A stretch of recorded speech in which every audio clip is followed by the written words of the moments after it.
will recall that on the 29th day of October, a Friday evening,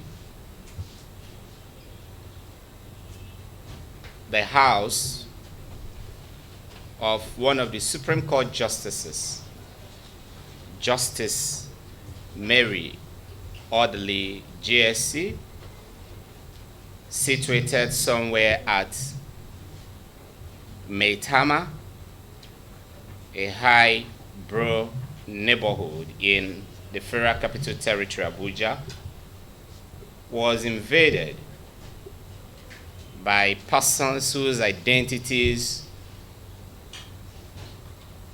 were unknown to mainstream law enforcement communities.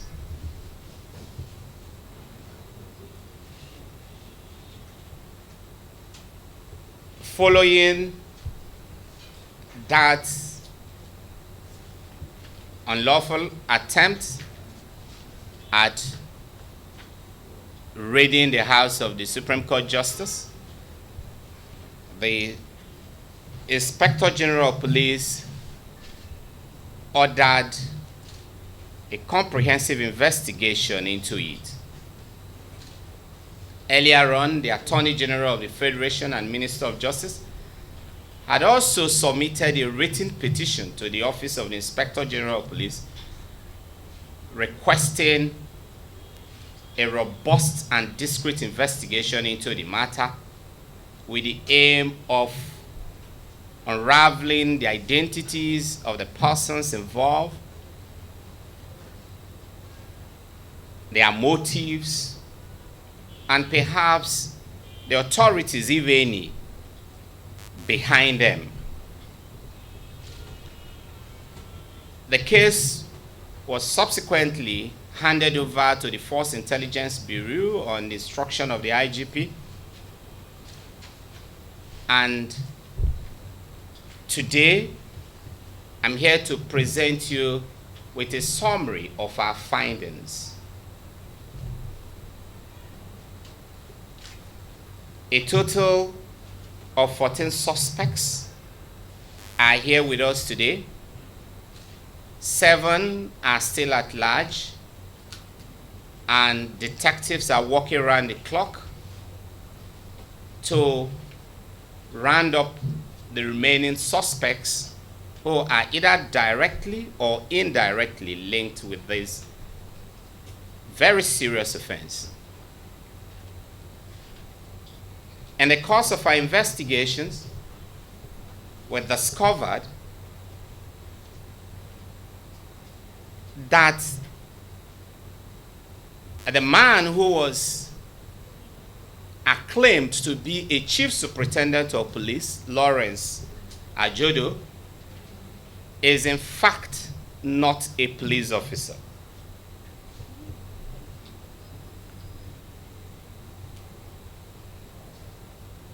He is an impostor. He is not one of us, and neither is he known to be an officer with any of the other primary law enforcement agencies in the country.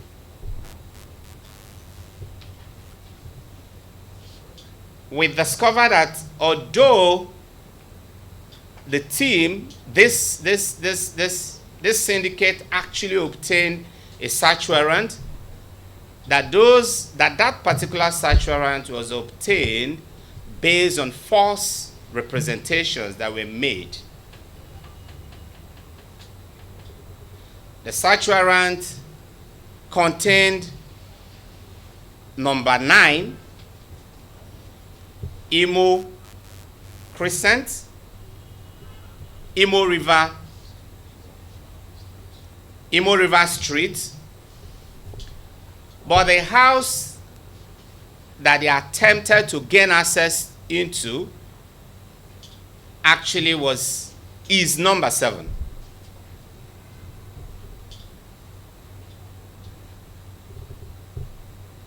We also discovered that the identity card, which was purported to have been issued by the Office of the Attorney General and which actually bears the signature of the Attorney General and the Minister of Justice is also a forged document. The signature that was superimposed on that ID card was also fraudulently obtained and fraudulently imposed on that document.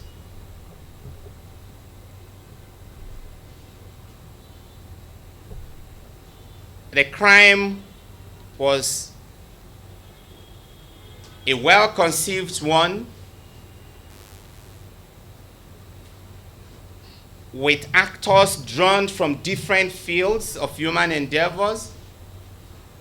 It was a web-like arrangement with members of the syndicate having backgrounds in different fields such as law, journalism, banking,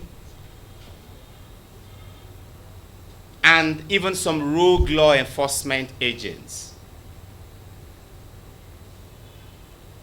I will take you through the sequence of that story as quickly as we can. It was a bogus claim of whistle blowing, which originated from one Yusuf Adamu. Yusuf Adamu is a civil servant attached to Bauchi State Government Liaison Office here in Abuja. He claims to have a very intimate relationship with the family of the Odilis, and also claims to have inside knowledge of the working arrangements of the family. He is the first person who came out to say there was large amount of money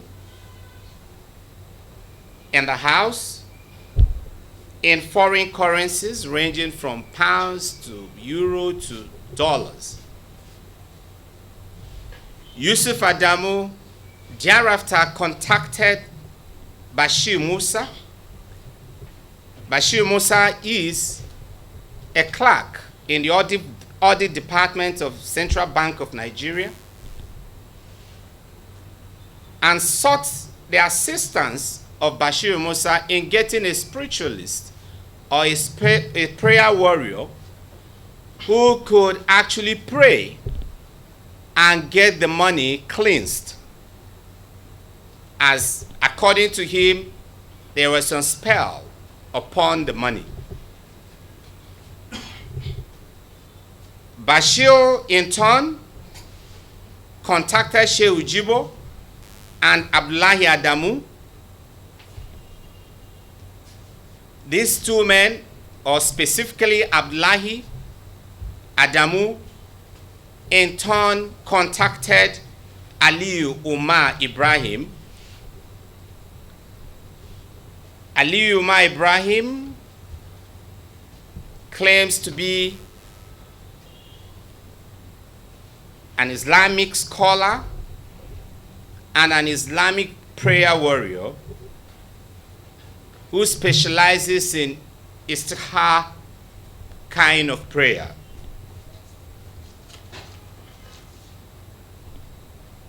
Aliyu subsequently paid a visit to the neighborhood where the house is located, took samples of soil, and then conducted his prayers or his spiritual exercise, and having gazed through his crystal balls, came back with a confirmation that indeed there are huge amounts of money in the house. And at that point in time, he took it upon himself to become the official whistleblower. He went a step further by going to the court to get an affidavit.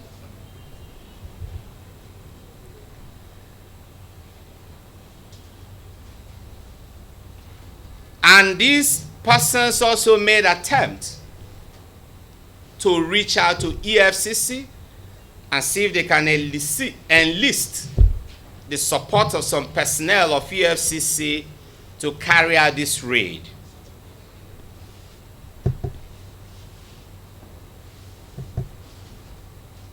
In that process, Bayero Lawal was contacted.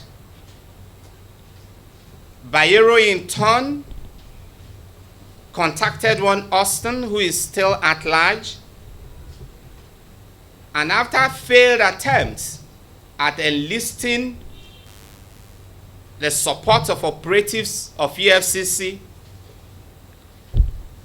Bayero intervened again and contacted one Ajia, one Sani, who is also at large. Sani in turn contacted Ajia Memuna Meshanu. Ajia Memuna Meshanu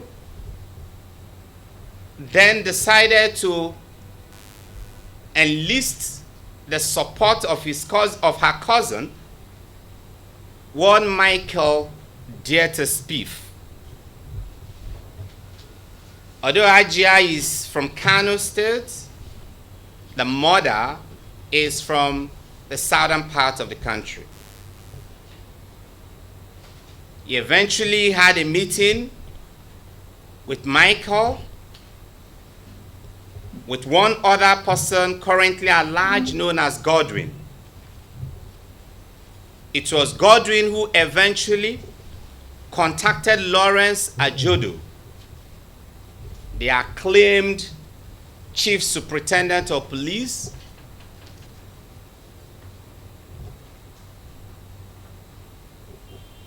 an enlarged meeting took place where Godwin, Michael Dieter-Spieth, Ajia Memuna,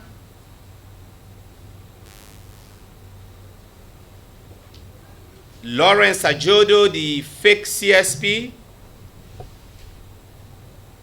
Bayero, and then Aliu Umar, who have now become known as the whistleblower, took place. In that meeting, the fake CSP demanded for the sworn affidavit, which had earlier been deposed by Aliu Umar. From that point, he took possession of that affidavit. Lawrence Ajodo took charge of the driving seat. And from that point, he coordinated the entire criminal enterprise.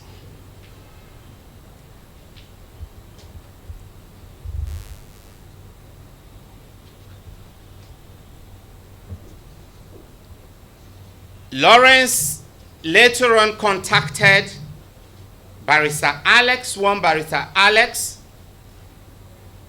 in furtherance of effort as perfecting the plan to actually carry out the raid and recover the so-called money.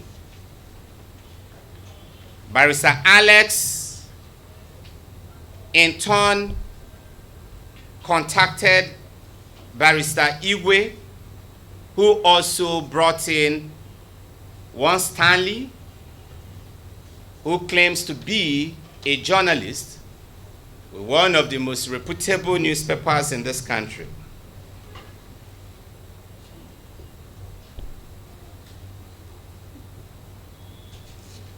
Meanwhile, in earlier meetings, one of the participants, Godwin, who is currently at large, had been given an assignment or a task of enlisting members of the law enforcement community who could become part of the plot in order to give a semblance of officialdom, a semblance of legality on the so-called raid. In furtherance of that objective, Godwin contacted one Odili, a herbalist who prefers to be called a naturopath. Odili in turn brought in one ASP Muhammad, and Muhammad in turn brought in 2 soldiers from Lingu barracks. These 2 soldiers are still at large. On the day of the failed operation, the ill-fated operation, the highly condemnable, illegal operation, all of these persons were in attendance. The 2 soldiers were said to have dressed in their uniform, Muhammad in mufti, and then the rest all led by the fake CSP Lawrence Ajodo.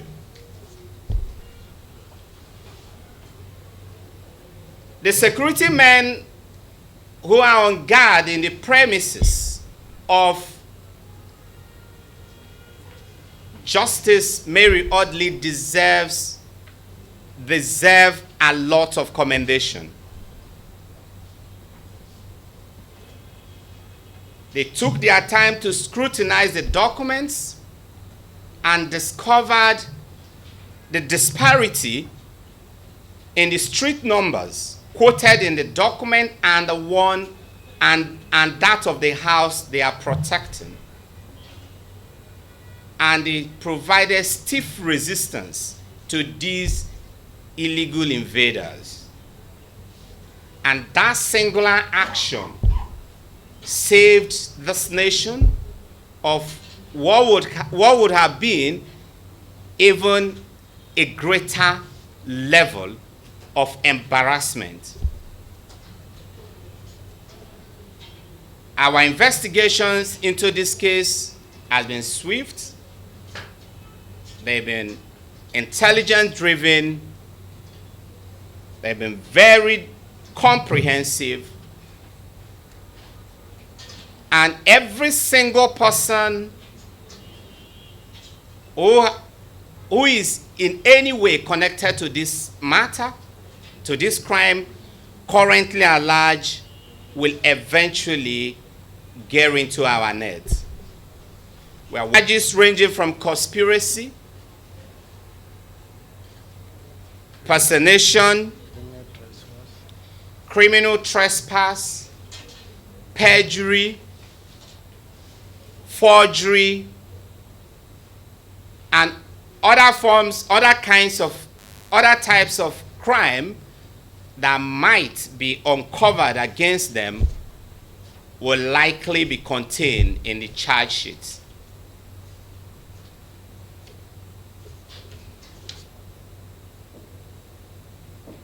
We've also discovered that there is no involvement at all of the officials of the Federal Ministry of Justice. In this case, these criminals are loose cannons who were all out forging different documents and trying to carry out their crimes under all kinds of false representations. At this juncture, we will allow you to interact very briefly with them and then take your questions and bring this to an end.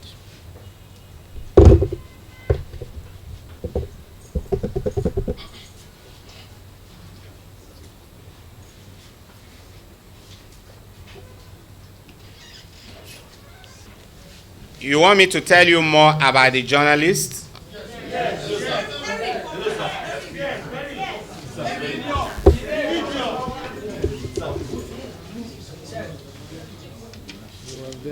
Well, his name is Stanley Nkwazeme. His name is Stanley Nkwazeme. He claims to be a senior journalist with these day newspapers.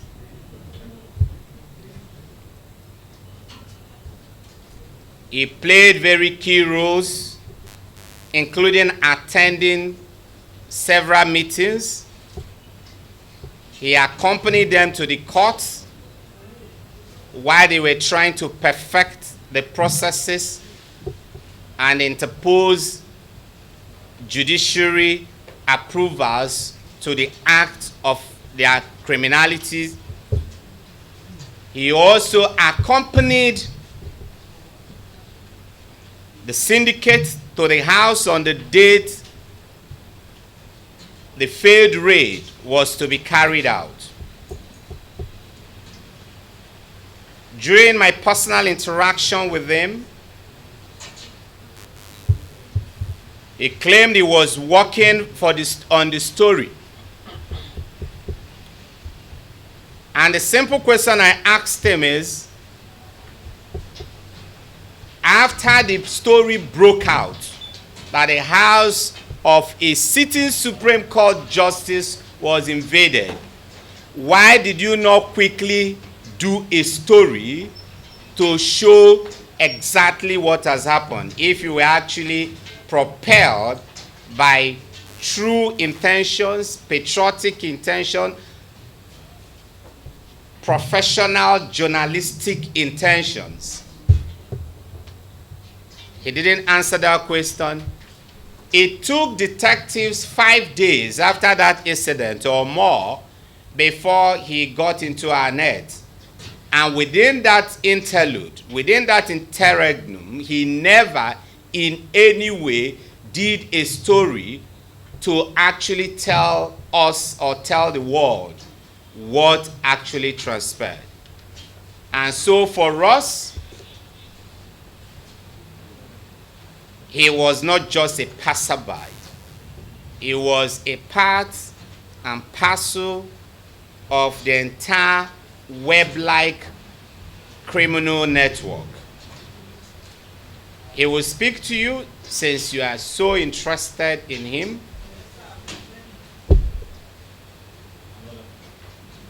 And any other that you want to speak to you. Brief interaction. It's been a long day. We have a very brief interaction with Lawrence Ajodo. Lawrence, you just tell them your name. And then I'll ask you a few questions and then you answer, okay? Can you take down your mask? So what's your name? It's Ajodo Lawrence. Ajodo Lawrence. Where are you from? I'm from Kogi State. You're from where? Kogi State. An ID card was recovered from you, and that ID card has the inscription CSP Lawrence Ajodo. And CSP means Chief Superintendent of Police.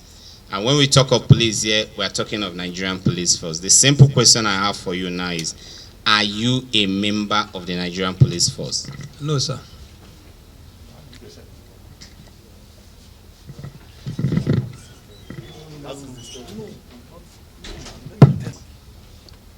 The ID card also contains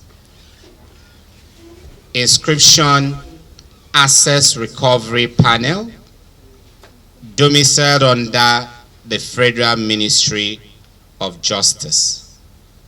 Are you working in such panel under the leadership of the Minister of Justice and Attorney General? No, sir. The ID card was signed, purportedly signed by the AG and Minister of Justice. Can you tell us specifically about that? If If it was the AG that signed it, tell us when, where he signed it. If it was not him, explain to us why the ID card has to bear his name and his signature. No, sir, it's not the one that signed it. Tell us more. It's Who not. signed it? It's not the one that signed the ID. How get was it signed? the signature was pasted from the online. Who did it? I'm the one.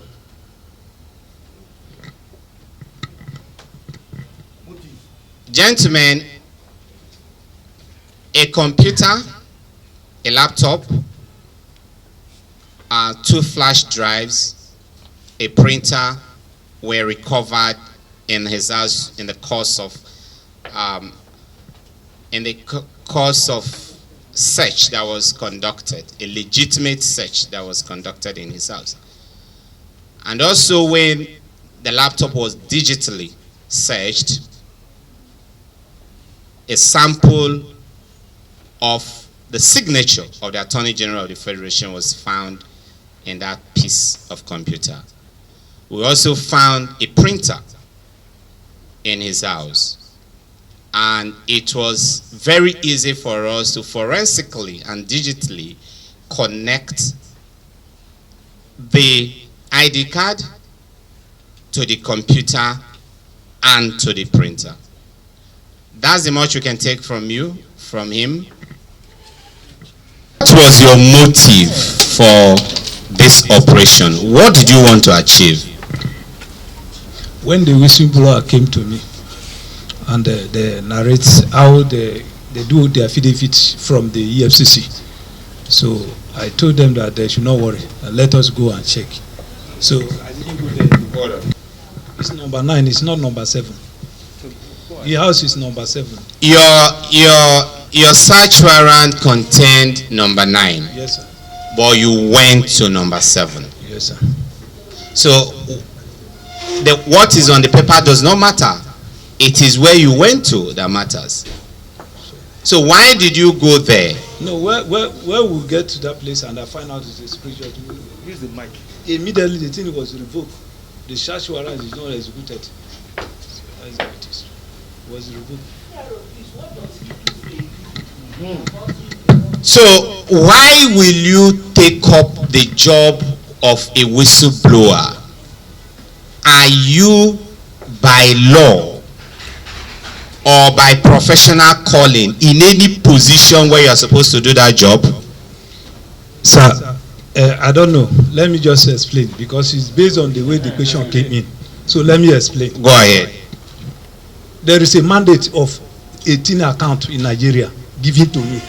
Not that chamber they give. They give to me. Nigeria give to me. I'm in Nigeria. I'm not from another country. This is my country. So they give me 29 accounts to recover. Not they did not give to any chamber. I am the one they give. Malami give to me. But this assignment I went, Malami did not send me. So that's it. I'm a consultant. I'm a recovery. So what the consultant they give me 9 accounts. What do you do for a living? Are you a lawyer? I'm not a lawyer. But what are you? What is your profession? I'm a consultant. We are 5 there. We are 5 employed in that office there. Gentlemen, it's okay. Let me tell you something. Apart from the ID card that was recovered from him, the one bearing CSP Lawrence Ajodo, we also recovered another ID card from him bearing ASP Ojo, claiming that he works for EFCC. So, gentlemen, like I say, this is an intricate web of criminality. We will, when we commence the prosecution, we urge you to actually make sure you cover the court processes, because much more will come out in the course of the prosecution. What's your name? My name is Ali. Come here.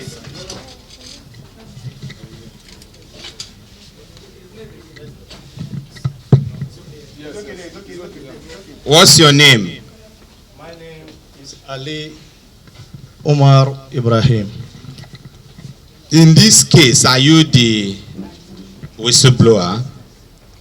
Yes, I'm the whistleblower. Did you swear affidavit to say that there is money in that house? Yes, I swear on the affidavit 13 October. When I swear the affidavit, excuse me, let me just give me a minute to explain what give me the confidence by swearing an affidavit. Okay. Introduce myself as a prayer warrior. Introduce to a God's son to Justice Peter Odili. When I was introduced to the house, I do some my istihara, and I recover that the information that I was given for the prayer is real. When I finish my istihara, that is why I go for affidavit. And I was directed to pass the procedure. That is why I go to AFCC, meeting some interview and interrogation. When I was waiting for their call, they called me, and we all assembly in Ministry of Justice. And I asked Mr. Lawrence that I start my journey from the AFCC, why I see myself here. He answered me that Ministry of Justice, AFCC is under Ministry of Justice. That is why he asked me for my affidavit, and I gave him. And he told me that he's working in the office. When he asked me for the surveillance, I agree. I go for the surveillance. What do you mean by surveillance? The surveillance, he asked me before the operation, when we meet in the Ministry of Justice, he asked me to go for the surveillance, means to show him the particular house for him to know how he can penetrate with his team member. And which house did you show him? I show him Justice Peter Odili house number 7. Thank you, thank you, thank you. You're a good. Yeah, Stanley wants to say something. Good afternoon, gentlemen and colleagues. I find it rather embarrassing. My name is Stanley Nkwazema. I find it rather embarrassing. Listen, I'm talking. Let me finish. No. You can't call the shots here. You tell us your name. You tell us what you do. I am a journalist. What is your name? My name, I answered it. I said, my name is Stanley Nkwazema. You're a journalist. Where do you work? This day. You work? I'm a contributing editor with This Day. Are you a staff of This Day or you freelance for This Day? I am a staff of This Day. Now, let me now start with your questions. First of all, I came here to the police force intelligence unit by myself when I was called by Barrister Alex Onyeko. Say, Stanley, come, they want to interview you. I came by myself. Nobody arrested me. Nobody called me other than him that, come, your attention is needed here. And on that Sunday, I came down to this place. And they were interrogating me, and I wrote a written statement first. My involvement. Okay, yes, tell us, what is your involvement in this point? My involvement here is that Barrister Alex Onyekoro, who is seated here, called me. Sister, I normally visit him in his office and all those. When he has things for me to do, I do it for him and for other people and for this country. When he told me that, come, there's a lead of a scoop of an asset recovery and funds that they claim to be in a house that nobody is residing, that it involves millions of dollars. I said, oh boy, what is all this that Nigeria is borrowing money and there's a large amount of money stashed in some people's houses? That was when he now told me about Lawrence Ajodo. I said, okay. He said I should find out that he will give me a lead. I was following Lawrence. The day we had the first meeting to find out, I found discrepancies in his ID card. I asked him, how can an AG sign the passport or the identification of a so-called CSP? Is it from the office of the AG or from where you claim to work? And he said, no. I found out again from him on my interrogation leading to what I was packaged to work on. I said, come, where did you train as a policeman? I got 2 problems with him.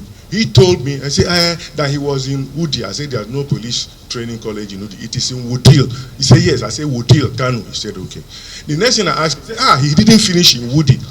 Woody's police college in Canada. He now finished in Jos. I said, which school in Jos? He said, police intelligence. I started getting discrepancies. I'm coming. Let me ask you a question, Okay, please. Let me ask you a question. The bottom line is, you followed this lead for how long? I followed it till when I discovered. For how long? For 2 weeks? No. For how many days? 3 days. Okay, you were in the court the day they got their. Let me now explain my involvement in the court. In the morning of that day, when he now said he has gotten the affidavit and that the court warrant has not been signed, that Igwe will meet him in court. And that from the court, we are all going to move and meet the police team that will be stationed in a hillock at the Ministry of Justice to go there. I said, okay, we now pass through finance ministry, through the old finance ministry. Sorry. We now moved. From then, when I now discovered that the place I couldn't find a court, whatever, post to show that this is a court, I was calling and said, you say you are in a court. Where are you? I now came. When he now directed me, after several minutes of searching the place in Zone 6, I called him. Where is it your office? You say it's in Zone 6. That is a branch or a legally constituted office by the minister. Let me ask you a question. You were in that premises the day the failed raid took place. No, let me explain how we moved on. Okay, yeah, let me explain to you. When we got to the place. Were you there? When we got to the place with Barrister Alex and others, yeah, not inside the premises, but at the gate. Okay. When we discovered now listen to me. After that day, there was a major outcry in the whole country. Let me now explain. Everybody from the media to the condemned it, legislators, the judiciary, the police denied, EFCC denied, DSS denied. As an experienced journalist, yeah. How come you did not reach out to the news medium you're working with and provide a big story that could help tell the whole world the story? Okay. Why didn't you name and shame? Let me explain. Let me explain. In the night when we went there in the daytime and the thing, I said, this is not the address this man. And no, I'm coming. At the morning of that day, I called Barrister Alex.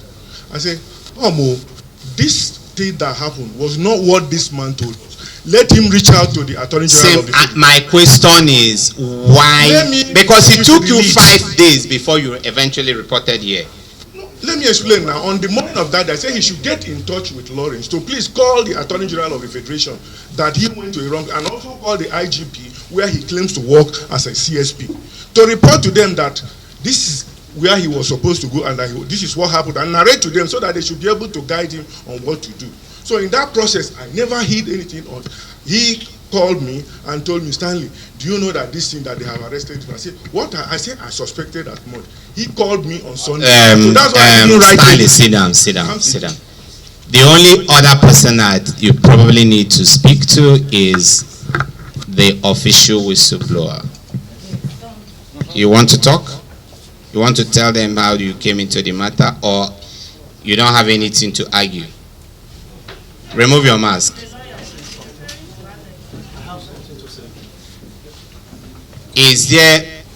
Were you the one, stand up. What's your name? My name is Ali. Come here.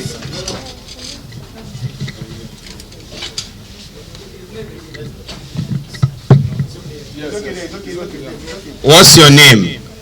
My name is Ali Omar Ibrahim. In this case, are you the whistleblower? Yes, I'm the whistleblower. Did you swear affidavit to say that there is money in that house? Yes, I swear on the affidavit 13 October. When I swear the affidavit, excuse me, let me just give me a minute to explain what give me the confidence by swearing an affidavit. Okay. Introduce myself as a prayer warrior. Introduce to a God's son to Justice Peter Odili. When I was introduced to the house, I do some my istihara, and I recover that the information that I was given for the prayer is real. When I finish my istihara, that is why I go for affidavit. And I was directed to pass the procedure. That is why I go to AFCC, meeting some interview and interrogation.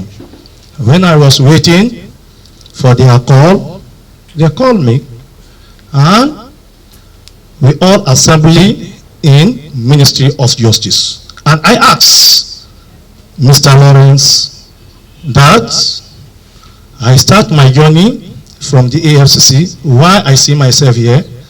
He answered me that Ministry of Justice, AFCC is under Ministry of Justice. That is why he asked me for my affidavit, and I gave him.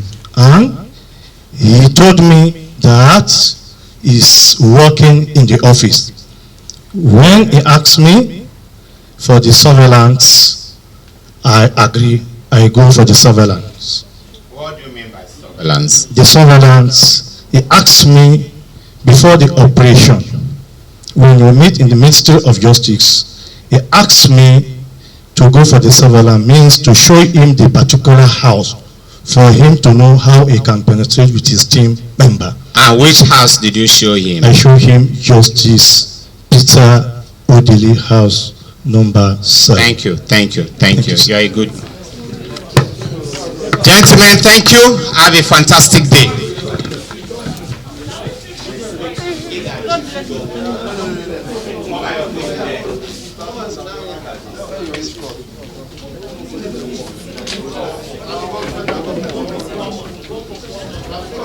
Open the door.